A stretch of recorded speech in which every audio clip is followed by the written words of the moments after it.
Testing. 1, 2, 3. December is here. You know what that means. Now it's time for Christmas cheer. So watch a movie with the ghosts of Christmas future, present, and past. And chill out with Backlit Cinema, the podcast. My name is Zoe, that's Zio or Zeto for those of you outside of the U.S.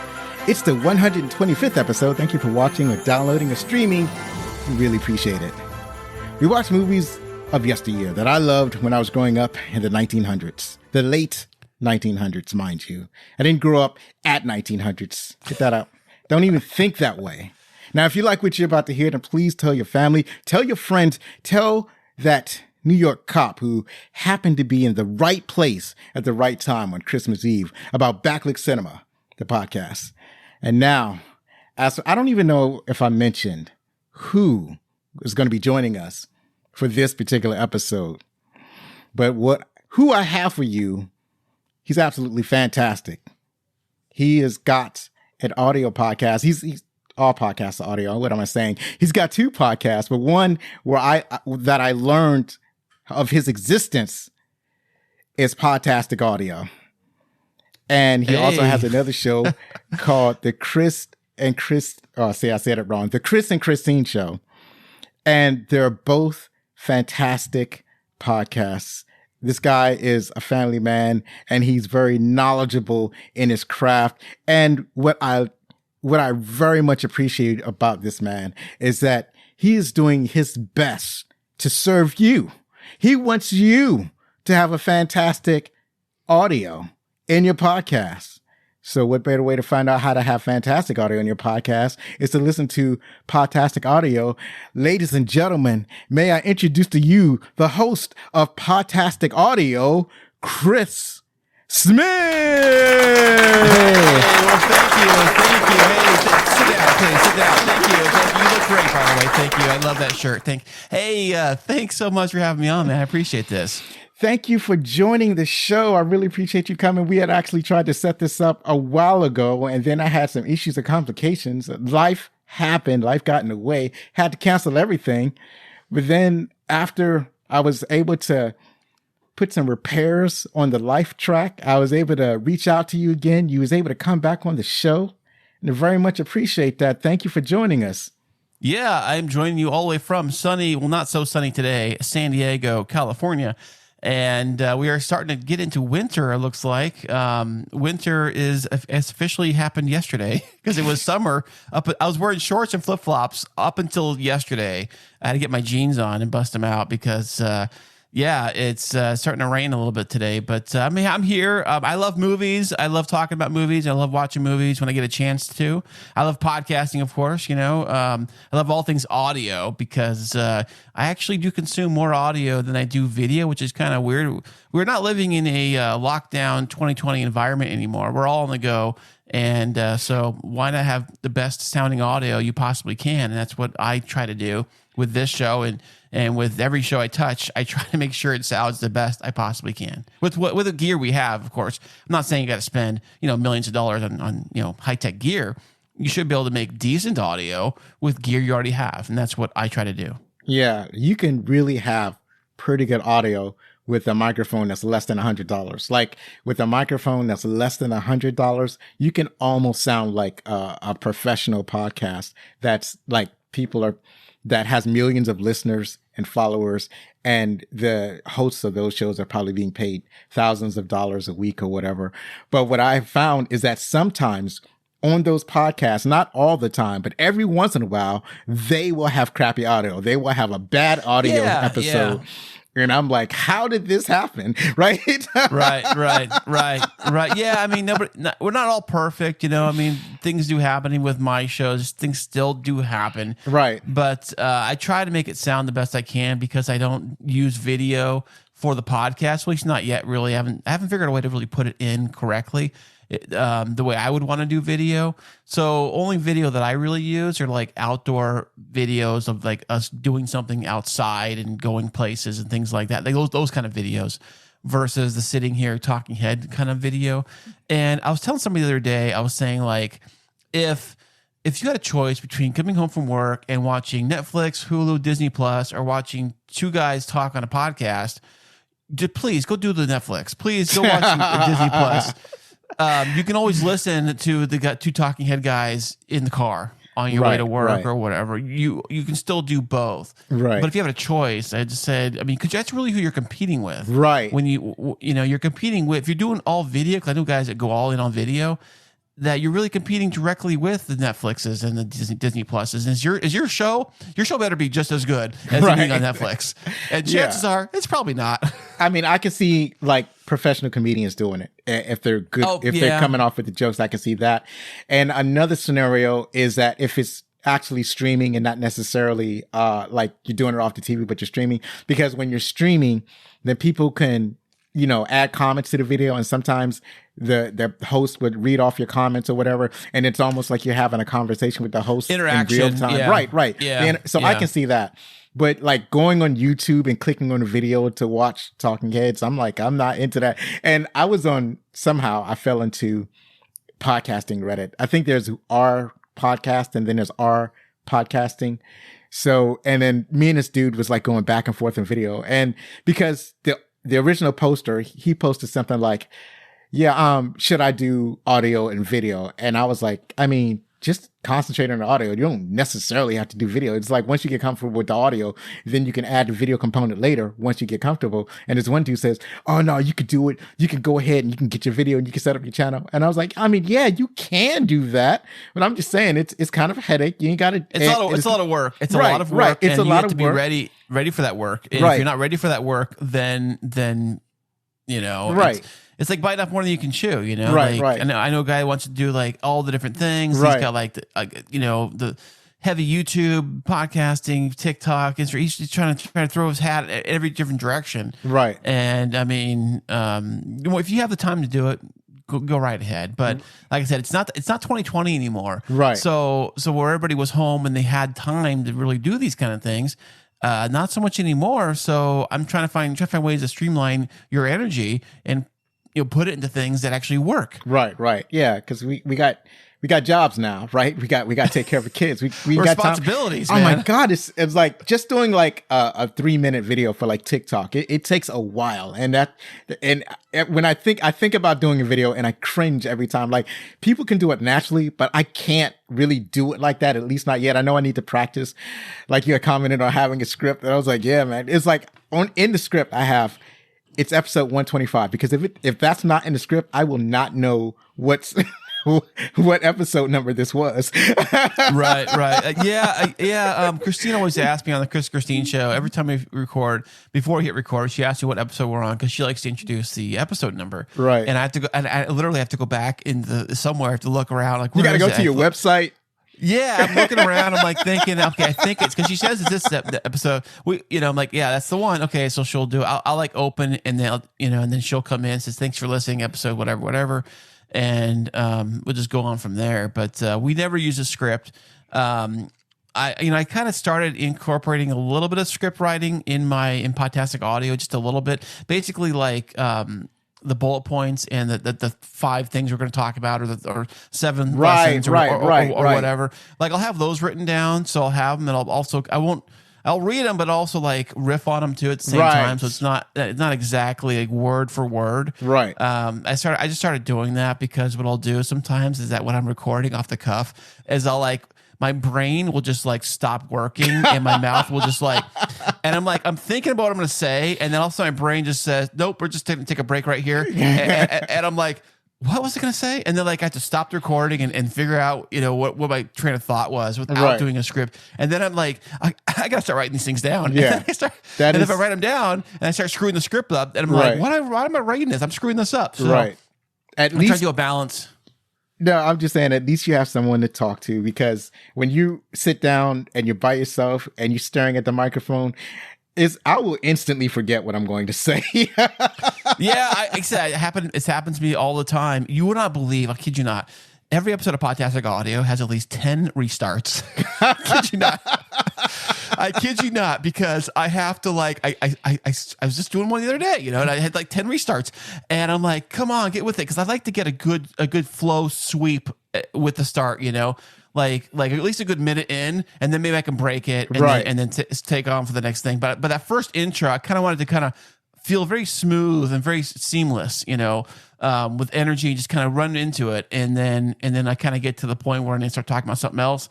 I'll maybe stop the recording and then, okay, look at my note. Okay. And then I continue. Right. And that's kind of how I do it. And if I don't like a segment, I'll just like stop it, go back, cut, and then continue. That's what cause I record everything directly into Audacity. Right. Audio editor, so that way I can see the little lines and I can move it over, copy, delete, and I can go start from that spot and retake. And it's easier to do that when you have just you doing the show, because we have a co-host. It's impossible. She's like, "Can you stop the recording? What are you doing?" It ruins the entire flow. Yeah, you can't. Right. You can't deal with a co-host. So yeah, that's absolutely correct. We just had a restart earlier, but we hadn't actually started the show. So I was like, that was like, I as I told you, I rarely do it, but it's like, I'm going to do this do-over just the one time so I can get my brain together. Yeah, totally. That helps, man. That helps. So tell us more. You mentioned the Kris and Kristine show. What's funny is like, I meant to listen to a couple of episodes, before we started, like during the week, right? I was going to start on Monday, but I kept typing it in the search engine of trying it because I was too stubborn to go to your show notes, where I could have just went to the show notes or your website and I could have just clicked on it. Right. And I could have been taken directly there.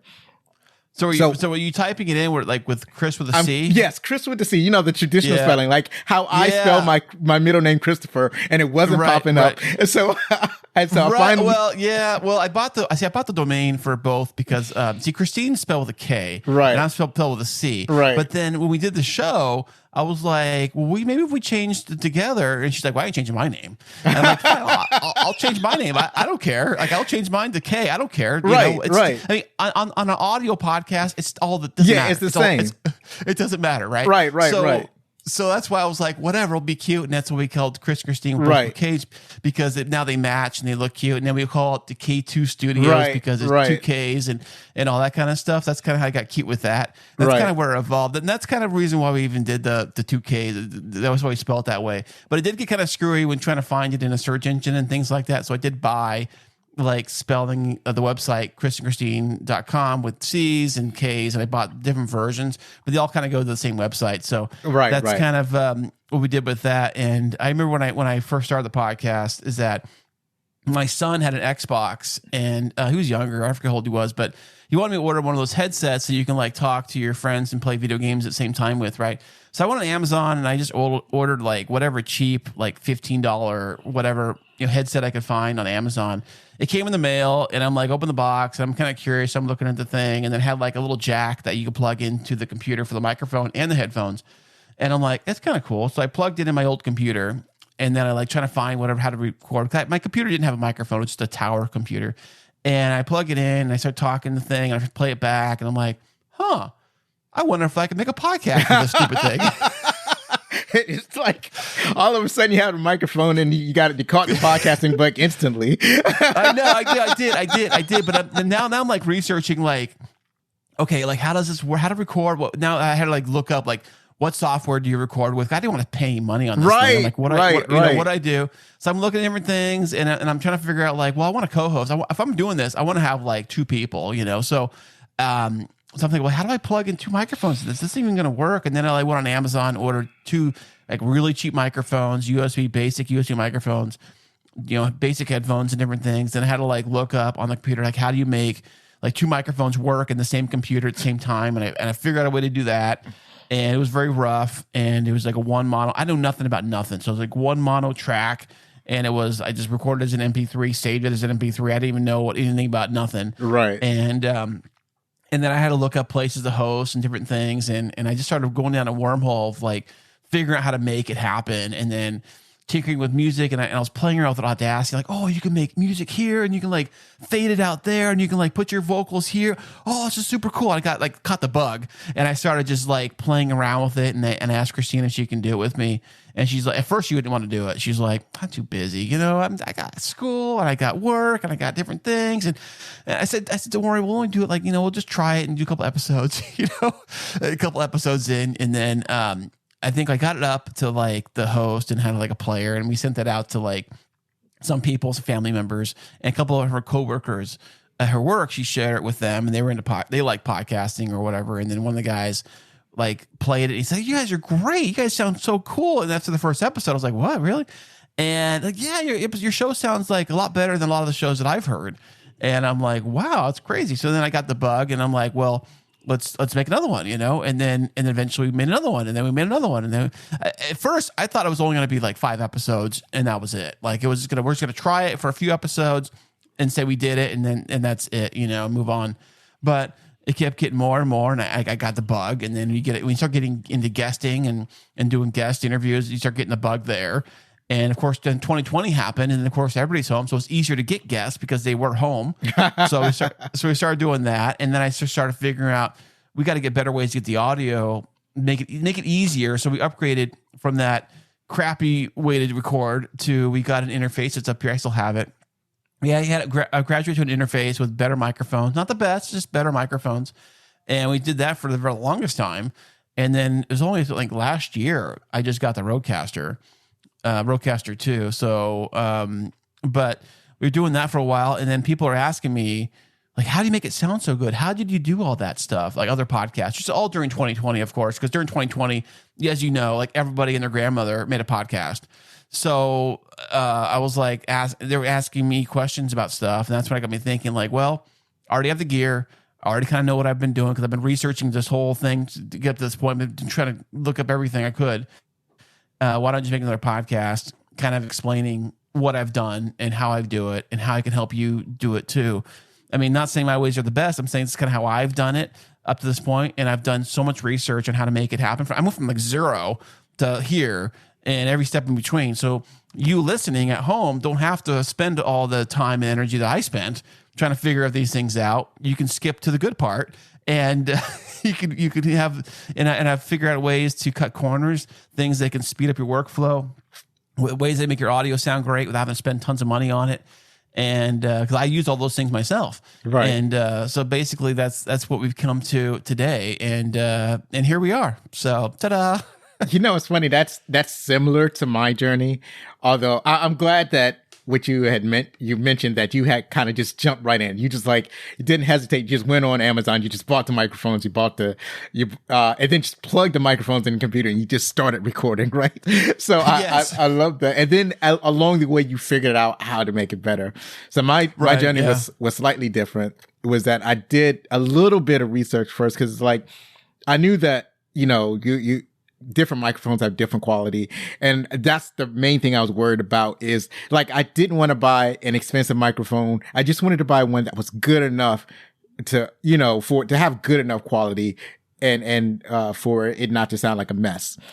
And so, the research had led me to, it's called the Samsung 2QU, Samsung, the biblical figure. So that guy. And so yeah, I have those too. Those are the ones we upgraded to. Right. Actually, the ATR 2100s and the Samsung QTUs are basically they're different companies, but they're pretty much the same microphone. Right. So I bought like 4 of them, because and I still have them. I was thinking about getting rid of them. Right. But I still have them, and I actually like using them with the Zoom Pod Track, which I bought a little while later, on the go in a casual setting. Right, right, absolutely. They're great for on the go. When you listen to professional, there's another show that's about podcasting. It's called The Feed, keeping you podcasting. Yeah, lips in the feed with Elsie and Rob. Right, absolutely. And so that's what they use when they go remote. They use the Samsung 2Q. I think there's a similar one by Shure. And I did that. I got I forgot the name of the interface, but it's a known brand of interface that I could plug 2 microphones in, and it worked really well. You just have to keep the phone away from it. And then did it crackle the wire? Yes, it was crackling, and I could not figure it out. I was like, why is this audio? And I couldn't. Ours did the same thing too. Right. With those crappy old microphones. The crappier the microphones, the more the crackle I noticed. Right, you get in there, and especially the wiring too. So the USB mics, we're doing that a lot. And, right. And during our show, when we first started doing the Kris and Kristine show, we had to physically even take our phones and put them another room. Right. Because they would do that buzzy crackle sound on the microphone. Anyway, I figured that out. Right. So. Yeah. So that I found that out the hard way because there are a couple of episodes that are still out there that are snap, crackle, and pop. And so then, and so later, I guess as I got comfortable with it, because like I started off doing a podcast with my son, so I got two of the 2QU. And then okay, nice, yeah. Later, I upgraded to the Samsung Q9U. That we're using right now. Yeah, that's what I'm using right now. It's a lot bigger. It's a lot heavier. It's hefty. It's a thick. It looks like the pod mic I have, the Rode pod mic. It looks very similar to it. It's probably very similar design. Right. Is it XLR only or is it USB? No, both? it's the same as the original. It's or the previous one is XLR and USB. Oh, so nice. If I want to, like, sometimes I don't want to hook up like the audio interface. I have a Zoom audio interface, a Zoom with the Podtrack P4, right? Yeah. So sometimes I don't want to use the audio interface. Sometimes I just want to plug it directly in my computer, and that's exactly what I do. And the sound quality is the same. And it's not like I have two people right now. I'm using the Zoom as a backup recording, and your audio sounds better inside Zoom than it would from the recording from StreamYard that we're using right now. Yeah, it's fun, right? So I could so many toys. Like I didn't think I have the Zoom pod tracker. I bought it because I was like, this thing does everything. It's like a Swiss Army knife. It does it all, you know. Like, and I'm like, this thing's only $200 and does everything. I'm gonna pick one up, you know. So I picked one up. I used it once or twice, and they're like, okay, that was a fun toy, but we already had our interface. Right. So I'm like, that was fun and all, and I never really used it. It was in a box forever, and then I used it a couple of times. Now we moved into this new house.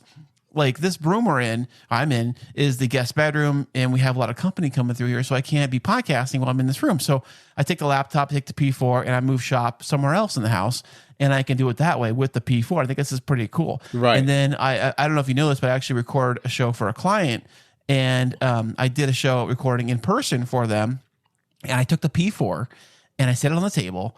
I plugged in headphones so I could hear, and I gave each of them a microphone in their hand, and I said, just talk right into the microphone. And we're all sitting around the table. I'm monitoring everything because I'm listening. You don't have to hear nothing because you're all in the same room. Right. So you guys just hold the microphones and talk like you're on stage with them. And that's exactly what they did. It was great. I said, this is brilliant. Right. I'm going to start doing that more often because I was ready to get rid of those microphones. Right. And I still kept them, and I was able to do the show and recording around a table, around a conference room with them just holding the microphones in their hand. It was so easy. And I was thinking, gosh, the microphones they sound pretty good. And how casual would it be? It just have the P4 just plugged in. You're holding the mic because the microphones aren't that heavy. You're holding the microphones. You're sitting on the couch, like you're one side, the other side, or a chair or something. So comfortable and casual. It makes it so much easier to open up for a conversation when you're just sitting around on the couch and hanging out and talking. And I see a lot of shows do that, but I think with that little setup like that, you can really pull off some amazing things. Yeah, absolutely. Yeah, I've seen shows like that. I heard you did an episode on that, and I listened to the episode, and what you're describing is the perfect use case scenario for the PodTrack P4. So you heard it here first, folks. We're advocating for the PodTrack P4 if you don't have it already. And like you said, it's easy to move around. It's great for that batteries. Type. Runs on batteries. Right, runs on batteries, or you can plug it into the wall. It has a USB plug-in. It's got sound effects. Like earlier when you heard the clapping in the music, I played that in real time. Wait. They weren't here? The people weren't here. The people weren't real. They were the people that you heard were the ghosts of Christmas future, present, and past. That's what you heard. That's right. And they were all clapping at the same. And each of us have ghosts of our own. Like we have our own personal ghosts of future, present, and past. So there were at least they come around each Christmas. Right, time, they come around each Christmas, and so there are at least 6 ghosts in here clapping. Oh, okay, nice. I also didn't have an orchestra in here playing my theme song. What? Are you sure? That's how you do it. It's all of us podcasters have a band in the studio with us. That's how we all do it. Right. So you basically answered all of my questions. So this went swimmingly. The only other thing that I would ask is, because now, like you said, that you kind of had to urge Kristine to get into the show. But now I just listened to a recent episode where you're talking about Ezekiel's graduation. So now it sounds like she's fully into it. And it's like she's so into it that she actually gets into encouraging people to describe things that they can't see visually, which is a brilliant move when you know that you're dealing with audio shows. And that's the thing I think about too when I see or hear, when I say I hear a show that was recorded visually like we're doing right now, they'll say, well, look at this thing. What do you think of this? This looks cool. Look, hey, your shirt looks cool. Hey, that's a cool hat you got on. I like that. That's a cool graphic. Nobody can see that when they're listening. Right. That's so if you remove the visual, if you remove the actual like image totally, well, I mean, it's hard to do when you're in the same room because you physically can still see each other. But you got to imagine that the listener does not see you right now. So I have to like either describe what I'm talking about. And she always kind of like corrects me on that a lot when I try to say, look at this. That's kind of cool. Like, nobody can see that. She's on top of it, right? Yeah, definitely. And I especially enjoyed the description of the difference between Mother's Day and Father's Day. That's fun. So I that's something I struggle with every year. Yeah, don't we all? So it's like I said, it's great having you on. If you want to tell people how to reach you on your social media, your website.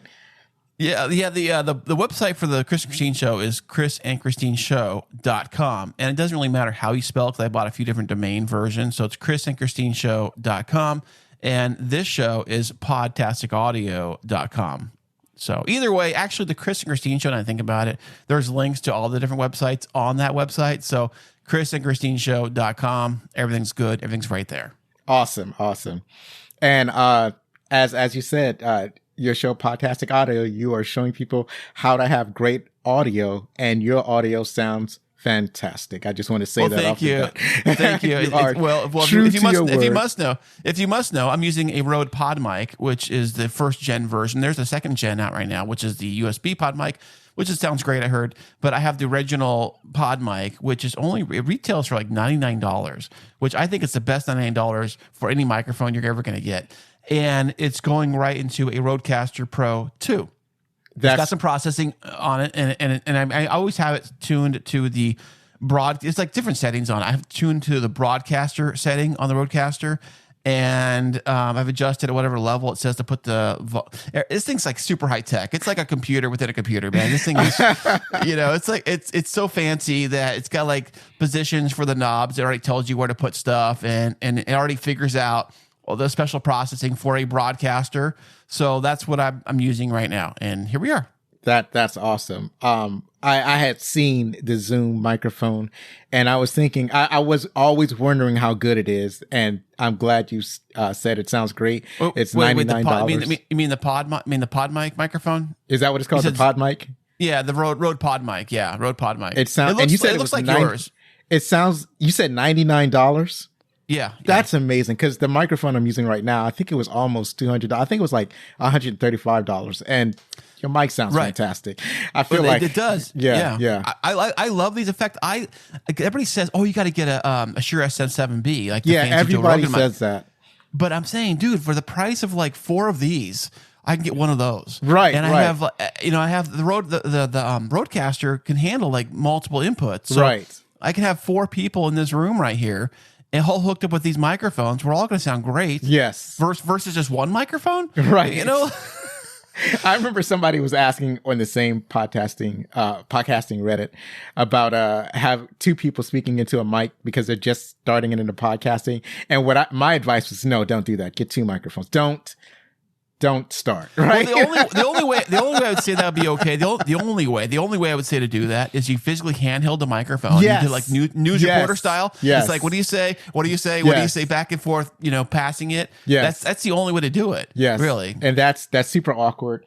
And that's actually going to lead to what we're going to talk about later on the show. So speaking of which, we're going to move into our next segment. Let the people know what we're in the opening credits. This is the opening credits segment. Oh yeah, in case the audience doesn't know. Okay, today we're going to talk about this fantastic movie that came out in the 1980s called Die Hard. Ironically, it's people. Do they say it's a Christmas movie? Who knows? We'll find out. John McClane travels from his home in New York City to L.A. I've been to both places. In fact, I was at both places this year, and I think about it, to spend Christmas with his estranged wife Holly and their kids. through the wounds of their breakup, which is still fresh, John makes his trip in hopes for repairing their family when John meeting up with his wife at the holiday Christmas party. I love Christmas parties. Let me tell you. Did you ever have Christmas parties at your place? Because my company I used to work for had killer Christmas parties. Not so much anymore. So it's funny. The Christmas party is on Christmas Eve. Ours were never on Christmas Eve, so it's just kind of weird. But anyways, at Christmas Eve, in their Christmas holiday party, in their big high-rise building, in the hopes of a cheerful family reunion, are dashed when a bunch of German terrorists crashed a party with machine guns and they started shooting the place up. And their plans for these villains are precise and ruthless.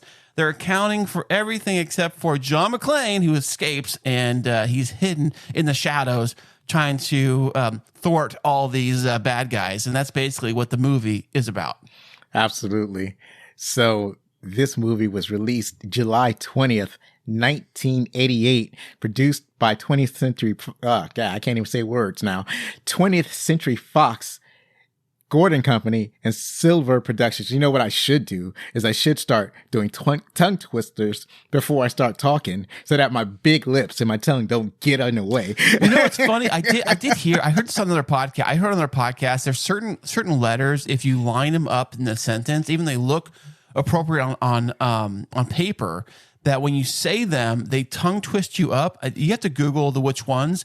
So when you do write, if you're going to write a script, try to avoid putting those two together, like word to word, because that way, because I think it's like some letters coming off another letter, it does twist up your tongue, like you said, but it's okay. Yeah. And also, rehearsal works. So it grossed over $83 million in the U.S. and Canada and over $141 million worldwide on a reported $28 million budget. Now, all of these dollars are in 1988 dollars, obviously. So let's adjust that for inflation because now we are living in... Okay, what does it come out today? Well, I just wanted to say that we're living in an age of like $200 million budgets and like $500 million blockbusters. So in today's dollars, that would be that they made $215 million in the U.S. and Canada. And that sounds about right. Yeah. And it's super modest, it seems. And $141 million worldwide. No, I'm sorry. I'm reading that wrong. $366 million worldwide. So that's pretty good. That's a pretty good gross, pretty good worldwide gross. The budget was at $72 million in today's dollars. So no way. Yeah. So $72 million. No way. So, like, let's compare a movie. So a recent movie that was around $50 million was The Nun. This is a horror movie. It's in the horror movies are cheap. I heard those movies are popular because they're super cheap. And that's a lot of money for a horror movie, $50 million. The Nun was, I think it's based off of a popular franchise. I can't remember the name of the franchise. I'm not Catholic, so I've never seen this. So I don't know. I don't think this nun is Catholic either. What? But or if she's a Catholic, she's a very bad Catholic. Okay. So the nun was around $50 million, and I don't know what the gross is, but that it kind of compares to what this movie is if it were made today. So $366 million. And so that's a hit. It's like when you see definitely got their money back. When you see numbers, they made sequels. Yeah, it's like twice as money back because like you gotta have to add the what do you call that? You have to add the marketing. So if you add the marketing to the budget, it's around $200 million, but they still made over $366 million. So they made more than twice what the budget was. So there was like this guaranteed sequels right here. This guaranteed. Yeah. And before that, how did they do sequels? What was I guess they did up at that point, Indiana Jones made a bunch of sequels. The Back to the Future did sequels. I'm trying to think of all the big sequels prior to the Die Hard sequels. Oh, there's Superman. But see, here's the thing. Yeah. What they did with Superman was special because in Superman, they made the movie and the sequel at the same time. So that's kind of like that is a very unusual case. But another would be like, because a lot of movies, they're standalone movies. Like they never intend to make a sequel until they get the evidence. dollars start raining in. Yeah. When they get evidence that they're going to make a lot of money with this movie, then that's when they start saying we got to make a sequel. So some popular sequels are Star Wars. Obviously, you have the Alien series. You have what you call it, and like with those two movies, they were really meant to be standalone movies. The Terminator started off as like a really low budget horror movie, and that obviously blew up. And they never intended, they never imagined that it would make as much money as it did. So obviously, it has to have sequels. The Predator, right? Well, this came out in 1988, and the Terminator 2 came out in 91. Right. So I'm thinking like movies before 88 that were sequels. Yeah. Like, well, Star Wars came out in 1977. Alien came out, I think, in 1979. Aliens 86, I think, right? Yeah. I'm in the middle of doing all of the Alien, well, not all of the movie, just the first 4 in the Alien franchise, because those are the only ones that I really take into consideration. Like, I haven't watched the later. Well, I did watch the first Prometheus. I watched that one. Okay, yeah, I saw some of those. Yeah, did not like it, so I haven't watched anything after Prometheus. I forgot what it was about. I like totally forgot all about. It's basically about the origins of the aliens. So what happens is that, but it's different though. It's different though, right? Yeah, the aliens are different. No, well, here's what happens. So chronologically speaking, Alien 4, which is the movie that is the last in the original 4 movie set. Chronologically speaking, that is the latest movie in the Alien franchise. Covenant, or is that the name of it? Whatever. So Prometheus, I meant. Prometheus actually is a prequel. So it takes place before the first Alien movie, I think. Or around that time. So what happens is that the astronauts go out it was after the first Alien movie, I remember now. But anyways, it's talking about the origin of the aliens themselves. So it's a different group of aliens, because what happens is that in the original Alien movie, they find a giant man in a spacesuit. Well, they find a giant spacesuit, which presumably held an alien being in it, but it looks like a human-shaped alien. So Alien Prometheus is about that species, the species that created the alien xenomorphs that are the horror movie things. So... And at the end of the movie, they wake up the alien being, because he's in like suspended animation. The alien being didn't appreciate them existing, apparently. I don't know what his deal is, because he was speaking another language, and it was bugging him. I get it. Yeah, he was all bugged out, and he killed everybody, and he tore the android in half or something like that. So. Yeah. Yeah, I do remember that now. Yeah. So, anyways, good old aliens. Good old aliens. So, and then it's like I can't think of like all the movies. I know that there are a bunch of movies that are sequels, but they don't have like a traditional naming convention like movie 1, movie 2, movie 3. They have like totally different titles. So unless you know unless you know the pedigree of that movie, or had been watching that series, then you wouldn't realize that the 2 movies were related. Oh, one I can think of that's the sequel is Back to the Future. I think they came out around the same time. Yeah, I did. I think the last one came out in 1990 or 89 was the very last, number 3. Right. So those are like big sequels. I mean, it's big trilogies, I would say. Right. That I can recall. And I think after that, I think after maybe the 90s is when we start seeing more of like the trilogies or quadruple, whatever whether like they get Fast and Furious. I mean, like 10, 20 episodes now. You know, whatever they are now, they just keep going. James Bond, one of the most famous series of all. Yeah, but then they stand alone. All the movies stood alone though. They weren't like a 1, 2, 3 part. Right. You know? They're not. They're based on the same character, but they're still considered sequels. They're just not telling the exact same story, but there is some like referential material that's going from one movie to the next. Even with a different hero, like a different guy playing especially the part? when a different guy, I think there was like one villain, like, don't quote me on this. I'm not a James Bond head. I don't know all the movies, but there was like one villain that had been in one James Bond movie with, I think, Sean Connery. And then in a sequel James Bond movie, I think they had some issues with the actor that played the villain. So in a sequel to that, they unceremoniously killed that character in the beginning of that particular film. And that James Bond was played by Roger Moore. And he dropped him into a volcano or something like that. So there is some referential like dialogue or something like that to the other James Bond movies.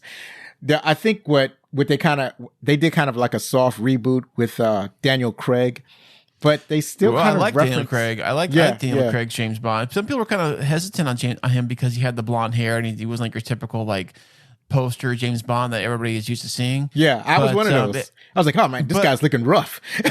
but then also if you think about Sean Connery says like the best, right? He's not even British. He's like, what is he from Scotland or something? I think I think he might be Scottish. Yeah. So he had totally different like that. So it is what it is. I mean, right. Hey, it's a movie. It's having fun. He's everybody's James Bond. And here's what's really funny about it.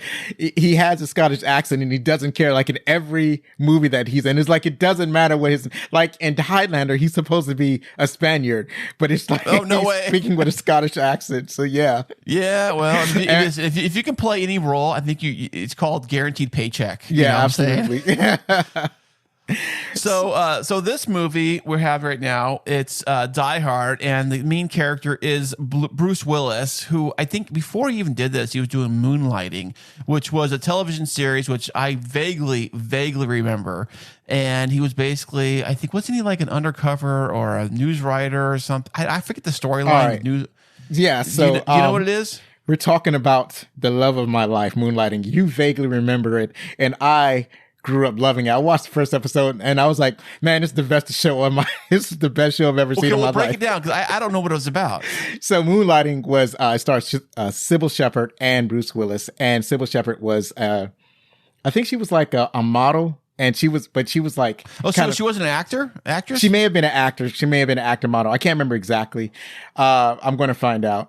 But what happened, and when I say I'm going to find out, that means I just found out that it's being they finally got the rights to replay the episodes. I think the episodes are on Hulu, so I'm going to start rewatching Moonlighting. But I think she was like an actress model, and like she's wealthy. And then she had like a financial person who did her dirty and stole her money. So she has to figure out how to like get money. So she found out she owned this detective agency, and she was going to sell the detective agency. And the lead detective of that agency had convinced her to like continue make the detective agency profitable, because what happened was the way he was running the agency was that, he was running it so that it would lose money. And so this company was losing money. This company that she owned was losing money.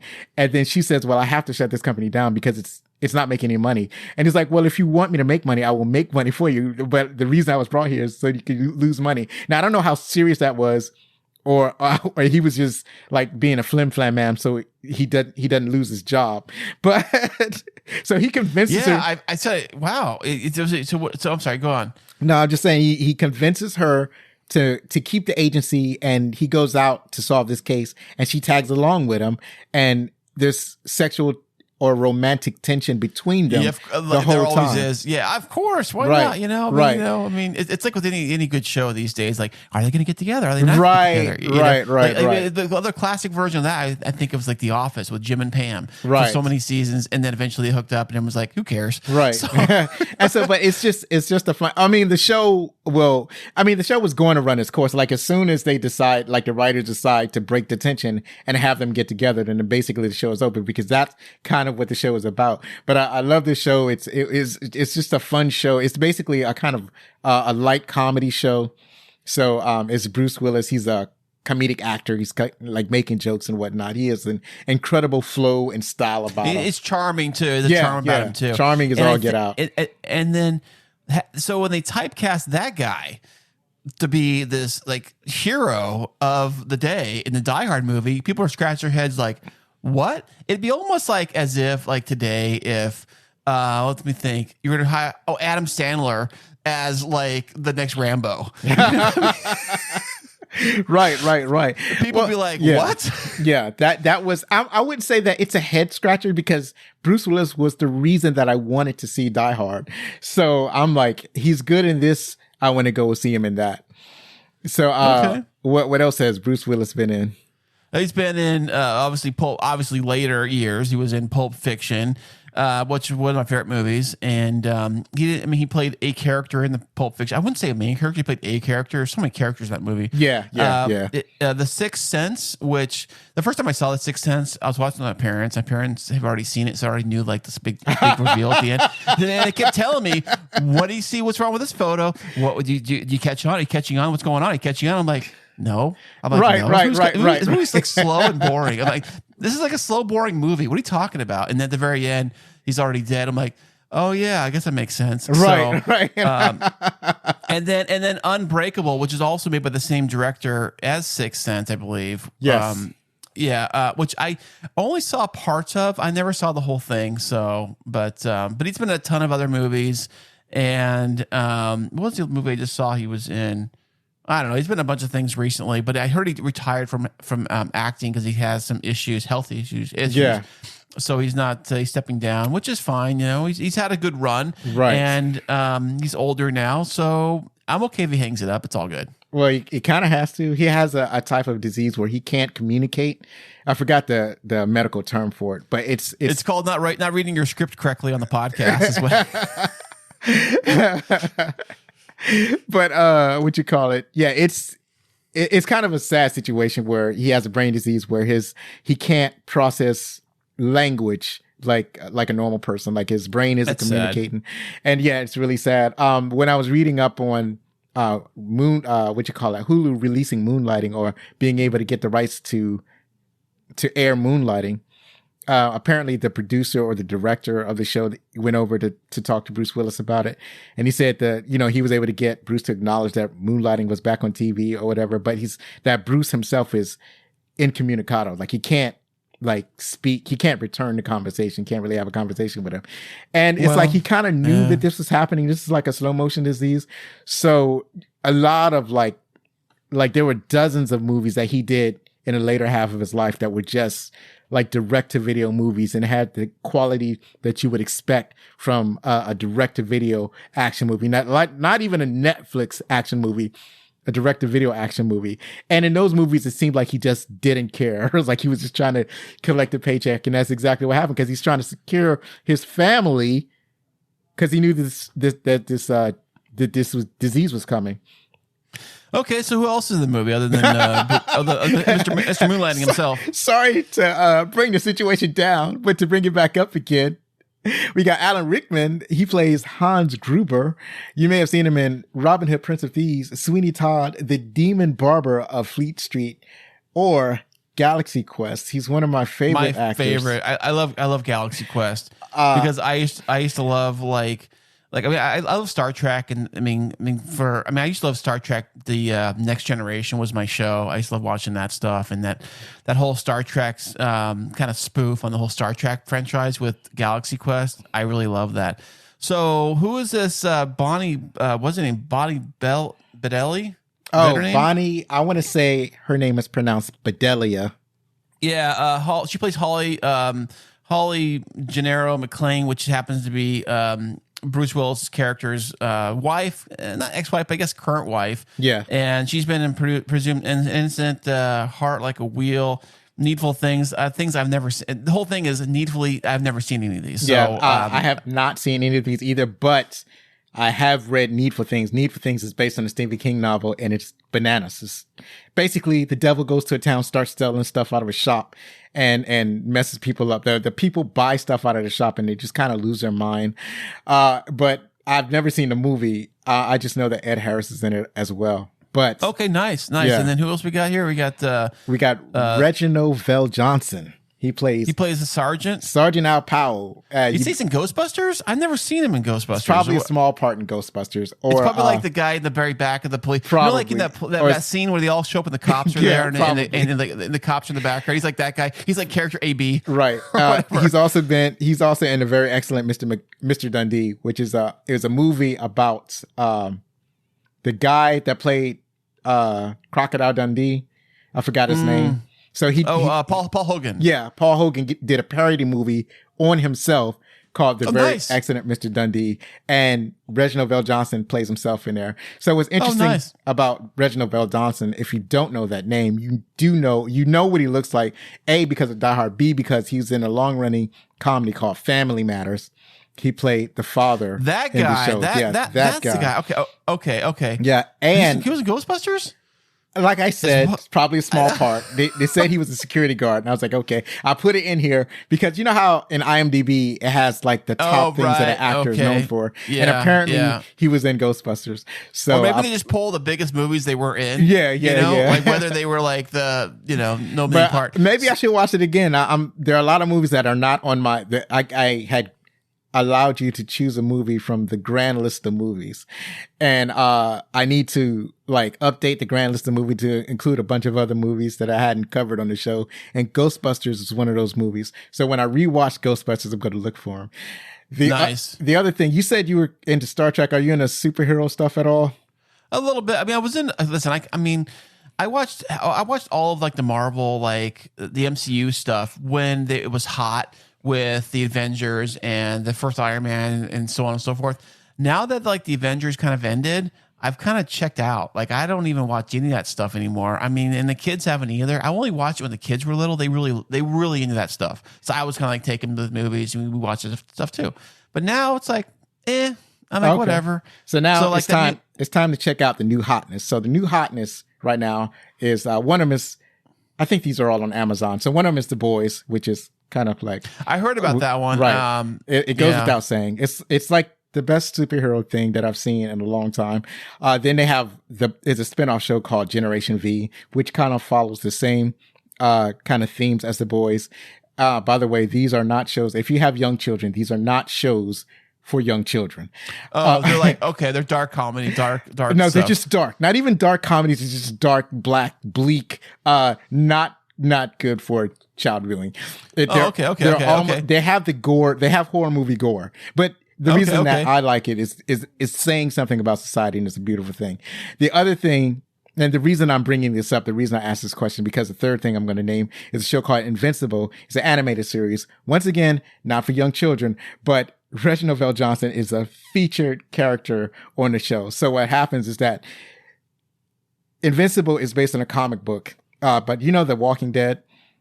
I love The Walking Dead. So The Walking Dead, I watched it religiously and up until I didn't watch any of the spinoffs. I've never been a big spinoff fan, but so the same guy that wrote the comic The Walking Dead that the show is based off of also wrote Invincible. So now two of his properties are being are on television. So I think his name is Kirkman. I can't remember his first name. Oh, Robert Kirkman. Right, Robert Kirkman. So in Invincible, like in the comic and later in the TV show, there's a high school called Vell Johnson High School, and it's named after Reginald Vell Johnson. And so no way. In the TV show, the principal of the high school is played by Reginald Vell Johnson. Nice. That's like bringing it home. That's like full circle right there, man. It goes meta into meta. There you go. That is so funny. I'm just watching Invincible just to see Reginald Vell Johnson showing up. So we spent a lot of time on him. Okay. All right. So what else we got? That's what else my we got fault. here? That's totally my fault. This guy named Paul Gleason plays a deputy of police. Dwayne, I don't remember this guy's name. I don't remember the guy in the movie, but there was a couple of like police officers and there was a couple of FBI guys. I'm not sure who is who and what is what, but we got him and we got a few other guys that were. We got who's this Devore? Devereaux. So going back to let's pause on Deputy Chief of Police Dwayne T. Robinson. Let's pause on him. I put it that way because that's how he introduces himself when the FBI shows up. So he calls himself T, like Dwayne T? Yeah, Dwayne T. Robinson. So first it's kind of funny because it's a white guy named Dwayne, which you don't see that often anymore. I didn't even think about that. Right. The other thing is that, he's the type of dude. He's like the dickhead in the movie. Like the movie has a number of dickheads. So he's the first one that you meet. He's the first. Is he the guy that says, the body fell out the window and he tells it's probably some stockbroker got depressed. Yeah, that guy. And he's that because he's such an asshole. That's what makes him funny. So, Yeah, and he was, you might have seen him in the Breakfast Club or Trading Places, but the next guy is Devereaux White. You probably hadn't seen him in a lot, but he plays Argyle. That's the limo driver. He's been in Places of the Heart. Right. Or Trespass. He was a younger guy. It was funny is like when he's pulling him up and he picks him up and he's driving him to the building, driving Bruce Willis's character. And he's like, we got a CD player, we got a cellular phone. Yeah. He's like, it's like very 80s. It's like, right. In the 80s, that was like having a cell phone and a CD player in a car. That was equivalent to an iPhone 15. Yeah. That was, I'll probably forget, so I'll mention it now. One cell phone shows up in this movie, which is amazing. A cell phone in 1988. Was it the bad guy? Was the bad guys? No, not the bad guys. Oh, so, the limo driver was talking on. No, he was talking on a car phone. Technically, a car phone is a cell phone, but that's not what I'm talking about. Like an honest to God cell phone that you carry around with you. So there's a scene in the movie where the FBI is telling the city worker to shut the power off, and the guy was like, there was like a little back and forth about shutting the power off because there was a confusion of whether or not they can do it from that location, because the city guy is in the manhole cover, like halfway out the manhole. So finally his boss is like, okay, go ahead and see what you can do. So the city guy that's in the manhole, he pulls out this giant box, picks up a receiver. That box is a cell phone from the 1980s. The bag phone, right? Like it's like a purse. Yeah, some of them were in bags. My parents had one. Yeah, some of them were in bags, but the one he had was not in the bag. It was just like a small radio, like nice. One of those. Yeah, and I was like, oh my God, it's a cell phone. But you know what's funny? When I watched this movie, I did not know that that's what that was. I thought it was just some kind of remote radio. It's like a different kind of radio. We got to talk about the radios in this movie too. Yeah, everybody had radios. Everybody had walkie talkies, and of course. You think about it, it's 80s, it's 88, so that means it probably they probably produced it probably a year or two prior to that, which means at that time, that's a technology that they were incorporating into the movie at that time. So I always kind of wonder when I see movies and I see them using the latest and greatest tech, either it's tech from a year ago or tech that hasn't come out yet. Right. So, yeah, that's exactly right.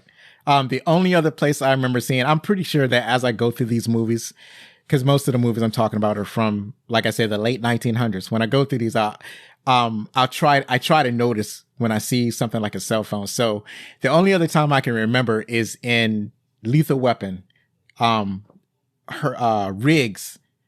Riggs has, Murtaugh has a cell phone. He owns a cell phone, like it's his own personal cell phone, but it's similar. A big brick? Yeah, it's a big brick, right, with a receiver. Like that receiver comes away from the brick itself. It's not something where you hold the whole thing up to your head, right? So, it's something. Cell phone bills were so expensive. Yeah, it's something that you had to kind of wear across your, like it had a strap that you wear across like a purse. So you wear it across your chest. It was that big.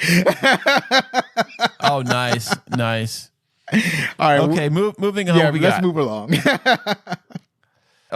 William Athorn, what's his name? Looks like Atherton. Richard Thornburg. Ghostbusters, really genius. I don't remember this guy. You know, next time you send me notes, show me pictures. But I don't know who I'm so horrible with names. Like someone's name. I'm like, what did he? What? Don't worry. That's why I'm here. Yeah. I remember. So okay. Richard Thornburg. Remember the asshole reporter who was just going around just yes. doing he was the guy in Ghostbusters that was the right EPA or whatever. He was in Ghostbusters. Okay, now I know that guy. Right. Dude, I'm horrible with names. Like, that's all right. Visually, me too. So thus written down. The next person is Hart Bochner. He played Harry Ellis. He was in Batman Mask of the Phantasm and Supergirl. Now, wasn't that Batman movie? Was it a cartoon? Yeah, it was an animated Batman movie. It was in theaters. People keep telling me what a great movie it was. When I saw it, it didn't resonate, and I was upset because Batman the Animated Series is like one of my favorite series.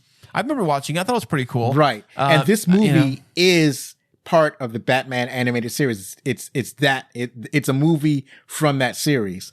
And it's Mask of the Phantasm. And I don't understand why it doesn't resonate with me. And Supergirl obviously was a horrible movie.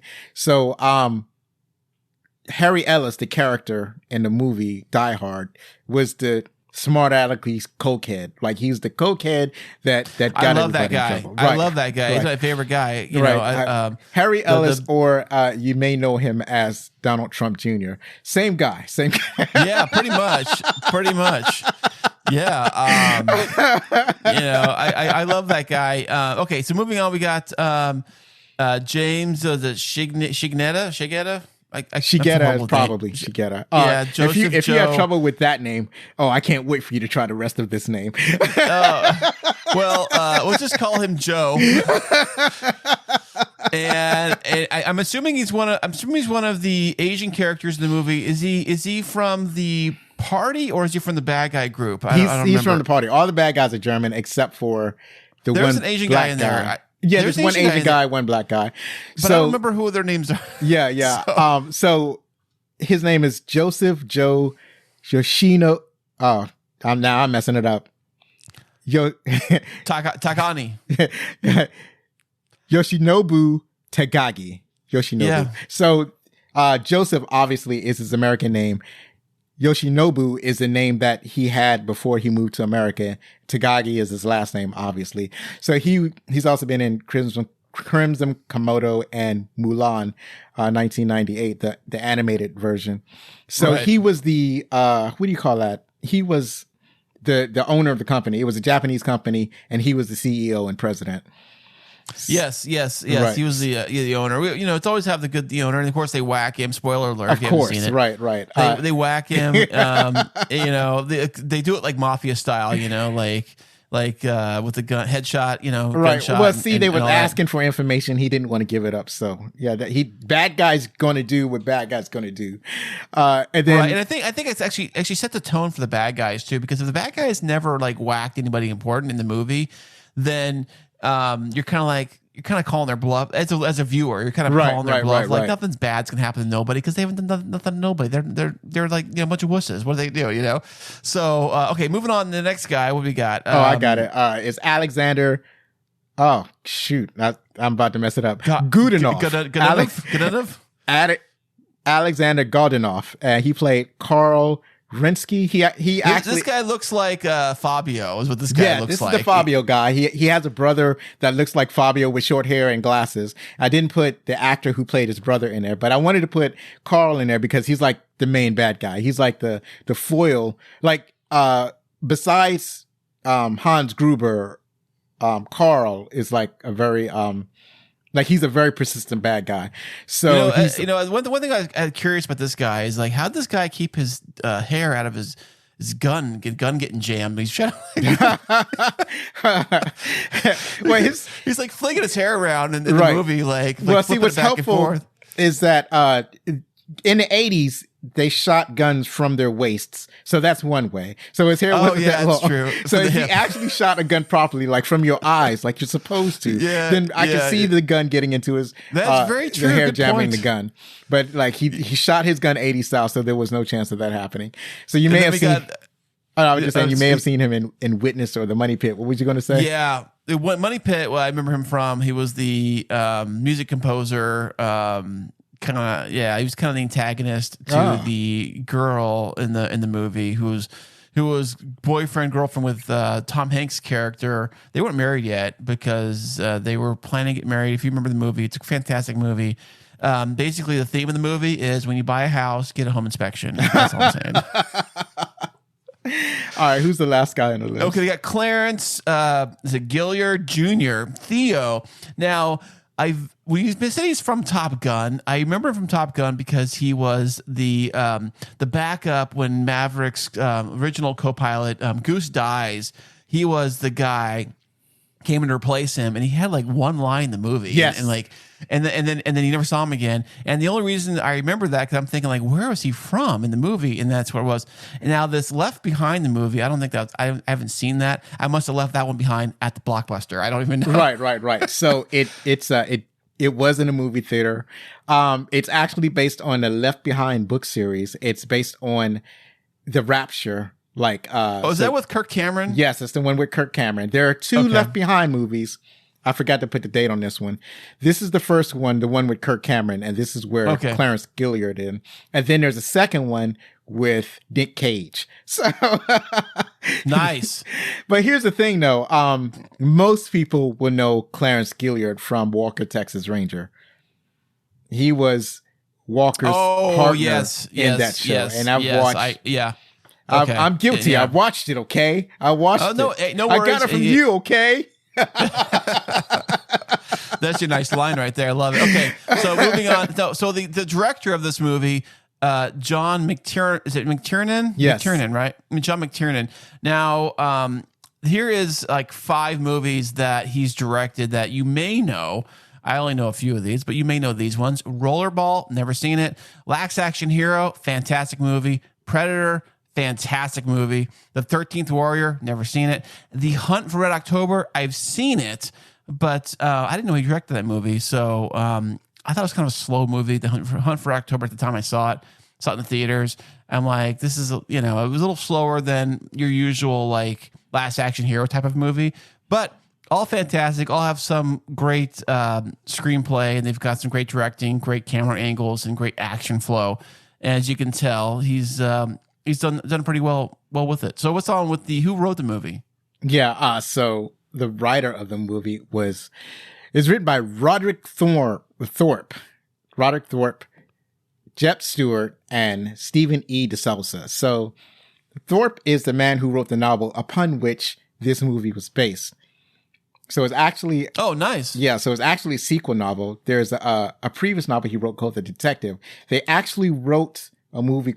They made a movie called The Detective that starred Frank Sinatra. Now, the little hang-up with making Die Hard was that the studio was contractually obligated to offer Frank Sinatra the role of John McClane, since he was contracted to play that role if they ever made a sequel to The Detective that he was in. So thankfully, he turned down the role because he's an old man at this point. And can you imagine that? Can you imagine? Well, also, Die Hard was a very different movie before they got Bruce Willis. So a lot of, because they wanted to get Schwarzenegger anyway, and that was going to be a different tone. So when they got Bruce Willis, it was a completely different tone from what would have been Frank Sinatra. So I'm glad. And I do like the thing that makes, I think, Die Hard so great is that you almost feel like this is kind of like a regular dude. Yes. It's not somebody that's jacked up in the gym. It's not somebody that's breaking his cast when he flexes, because he wants to go out and lift some more weights. Right. He's not somebody calling people girly man. Right. And he's smoking a stogie while he's shooting machine guns, with the other hand. It's not quite, it's like a regular guy kind of thrust upon a situation that almost, like, if you think about it, in today's society, we all kind of feel like, I mean, sad to say this, but there's been school shootings and mall shootings and theater shootings and situations like in the movie that are happening in real life. And it almost kind of reflects the fact that, like, wow, we could be in the John McClane situation very easily today. So it's very relatable. I think the more you relate to an audience, the more they kind of like, they take it in, and I think they respect it more. So, do you got any more on that? Or we go on to music. Only that. Well, let's talk about Stewart. So Stewart, that being Jeb Stewart, he created a series called Vikings Valhalla that you can watch now. He's also known for the movie Just Cause and Fire Down Below. That's a Steven Seagal movie. And then DeSouza, I believe he's also a producer. He's written 48 Hours, Commando, Lara Croft, Tomb Raider, The Crater of Life. Extremely long title, not a great movie. But yeah, the other ones, 48 Hours and Commando, absolutely brilliant. Nice. So there is music in the movie, which I do remember the music vaguely, but it's not one of those soundtracks that you're like, oh my gosh, that's the music from such and such. There's some movies that have that. Indiana Jones is one, Jaws is another. You instantly hear the music from it. You're like, oh, I know exactly what that's from. This movie, if you played this music and you had no idea, like I said, this is from Die Hard, you probably be like, what movie is that from? Like, I know it's familiar, but it wouldn't be so instantaneous that like some of the other movies do. maybe it's the way it was, but this guy is Michael Kamen, which I've never heard of him. And Open Range he's done, X-Men he's done, Frequency he's done, The Iron Giant he's done, and What Dreams May Come. He's done music for all of these movies. And if you like these movies, and if you remember the music from these movies, well, this guy Michael, he made it for you. Right, absolutely. So there's one element of the soundtrack of this composition that he did that makes it distinct from other action movies, and in the way he cleverly incorporated Christmas music into the composition. So, oh, really? Okay. Yeah. So as a matter of fact, I think is a composition called Ode to Joy. I think it's something that it was Beethoven. I think that's a Beethoven piece. And so he worked Ode to Joy into the theme because Ode to Joy was the bad guy's theme. And okay. Right. Nice. And the other thing about, like, this is 100% a Christmas movie because anytime anybody ever sings in this movie, it is always a Christmas tune. Like, they always remind you that it's Christmas time. So there are a number of people, like John McClane is humming like a Christmas tune. I think, like, when he gets to the building and takes off his shoes or whatever, the bad guys are humming Ode to Joy. A number of people, whenever they're singing, it's like they're just humming to themselves. It's always a Christmas song. And then, like, nice. the Christmas song the Christmas music is incorporated into the theme. There's Christmas, obviously, Christmas decorated everywhere. And then there's little touches, like near the end of the movie, John McClane tapes a weapon to his back. So there's a bunch of different types of duct tape there. There's like regular duct tape. You know what's funny? If somehow he, instead of duct taping his weapon, which I don't know how, honest to God, you ever tried reaching your back for anything? Right. Like, I don't know how that'd have been I want to see a movie about that. The movie how he accomplished that. Right, absolutely. Tape the gun to his back. But see, he's sweaty. Like, he's sweaty, yes, and the tape, duct tape don't like to stick to stuff that is wet. Tape in general, but I thought it'd be funny if you use like Christmas wrapping paper, right? Christmas like tape to do it, because that would bring a full circle for Christmas. That is exactly what it's going to bring up. There were a bunch of different duct tapes, regular duct tape, and it was Christmas duct tape. It was like duct tape, a white duct tape with Santa Claus drawings on the duct tape. That's tape he used. So nice. The movie is always reminding you that it's Christmas time. It's not like it's a movie that happens to take place during Christmas. Some will say. Right. But like, people are presently aware. It's like they're present in Christmas time, and they're constantly reminding you that it is Christmas. And it's like, and I think that it's done on purpose to remind you what these people were expecting to do and what has happened to them, right? They were expecting to go to a Christmas party and go home and celebrate Christmas, but instead they got to deal with this hostage situation. And it's like, well, hey, it's like another day in the office. You know what I'm saying? It's another day in the office. Right. They didn't. Here's the thing. They worked that day. It was Christmas Eve, and they worked on Christmas Eve, and they were also at this party. So it's like, this is kind of messed up, y'all. This is messed up that we're in this situation right now. So yeah, that's it for the opening credits. Let me interrupt this show for a minute to once again let you know about the exciting news about the new newsletter. It's kind of hard to say new newsletter. That's actually kind of difficult, but we do have a new newsletter that I want you to sign up for. Just go over to our website at backloopcinema.com and check it out. And when you do sign up for the newsletter, you have a chance to win a Felix the Cat t-shirt. Check out the details at the website. And now we can check out our favorite parts. Awesome. Okay. Favorite parts of the movie. Oh, you know what? I have two favorite parts, but I didn't catch this. I don't know if I can bring this up now, but I didn't catch this until the last time I saw it. You know what's funny? Some movies you watch and you've seen a bunch of times, and then you actually watch it again, and then you like realize, oh, wait a second. So my absolute favorite part, I think everyone's favorite part is probably when the bad dude falls off the building, right? He falls down and all that stuff. But to bring it full circle, you might know this, but I didn't know this until I saw it the last time, was at the very first time when John McClane is going to Holly's office and she meets a cocaine dude, whatever his name is, Ellis, with a beard. that's Ellis.